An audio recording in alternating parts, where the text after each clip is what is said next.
Banban! Banban! Oh! Hindi ka naman sandali. Bakit po?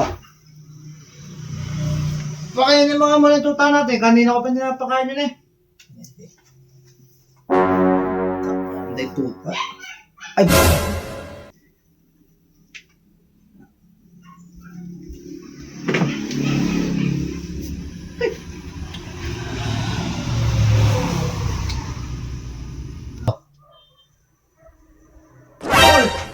Ano ba yung tuta natin? Masakit ba yun? Hindi na natahol eh, hindi nga na-imake. Bakit? Pinungod ko na yung uso. Ayaw kumain. Oo, baka masakit. Tignan mo nga. Ikaw nga. Pero, nilagyan ko pagkain. Oo, no. Yan. Ito nga eh. Mm. Oh! Hindi ba? Hindi ka kakain eh! Ano ba? Banban ka talaga! Ano ba ang pinagagawa mo? Tuta nga eh!